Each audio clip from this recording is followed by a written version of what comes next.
اگر شما قاعده را درست نمیخواندین حتما این برنامه را درست خوانده نمیتونستین.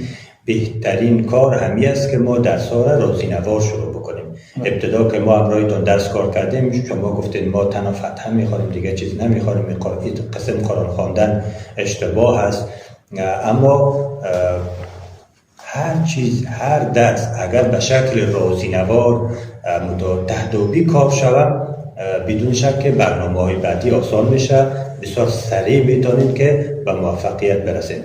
اونم بود که تنها درس حرکت فتحه کار شد، کلا قرآن شما حرکت فتحه خواندید، بعدا کسره کار شد، تا فتحه را درست یاد نگرفتین کسره کردتون کار نشد، اما تو بالاخره تا ساکن یاد نگرفتین تشدید کردتون کار نشد. تمام الگوهایی که حرکات و الگوهایی که در قرآن شریف کار شده به صورت جداگانه رازینوار همراهتون کار شد، درست است نه؟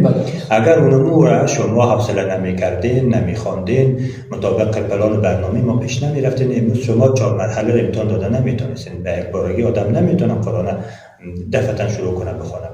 درست است. همین قسم مثل درس حرکت فتحه کسرم کردتون کار شده؟ بله. چند تا ویدیو براتون روان شده؟ 5 ویدیو. 5 ویدیو. در حرکت کسره هم بعد از 5 ویدیو یک سپاره وظیفه داده شد. بله. سپاره چندم؟ سپاره 2. سپاره 2 وظیفه داده شد. بسیار خوب. به همین ترتیب ضمه هم کار شد، سپاره 3 براتون وظیفه داده شده. سپاره 4 فتحه کسره ضمه وظیفه داده شده که تنها هم فتحه و هم کسره و هم ضمه را که تنها در سپاره 4 تطبیق داده شده. به همون ترتیب 2 زبر 2 زیر 2 پیش در سپاره 5، الف بزرگ الف کوچک بالایی پایینی چپ پیش هم در سپاره 6، ساکن سپاره 7، تشدیدم سپاره 8. وقتی این مقدار قرآن خوانده شود آن هم به شکل رازینوار باعث میشه که امروز که شما 4 مرحله را امتحان میتین آن هم به این شکل هر کس میتونه. درست است. مرحله دومی از 4 مرحله کلمه به کلمه است. درست است. همین خطی که خواندید 4 مرحله را حرف به حرفش خواندید، کلمه به کلمه شما شروع بکنید.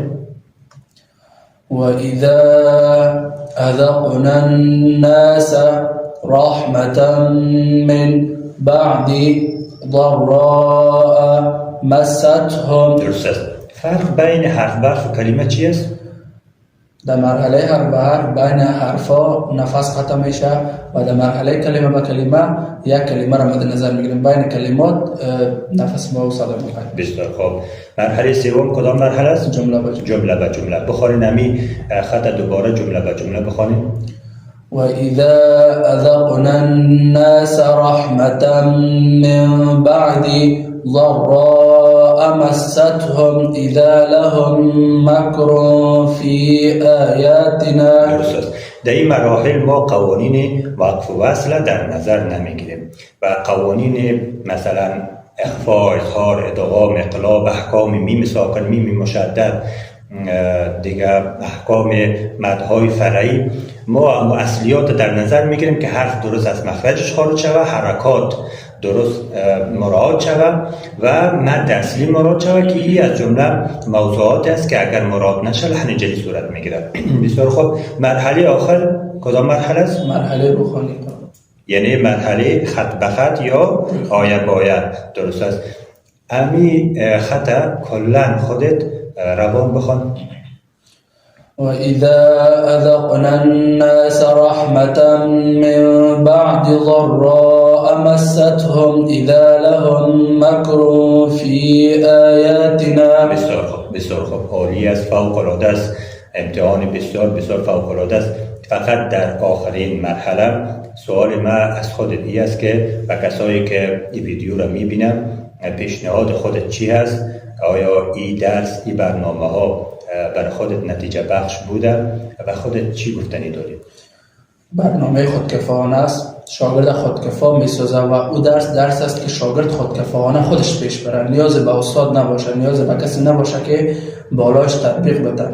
فقط پیشنهاد من به بیننده ها این است که یک برنامه خودکفایانه است، درس‌ها رازینوار همراه شاگرد کار میشه و کسی که میخواد قرآن شریف در زودترین فرصت بدون کدام اشتباه و صورت روان یاد بگیره در این جلسه اشتراک کنه.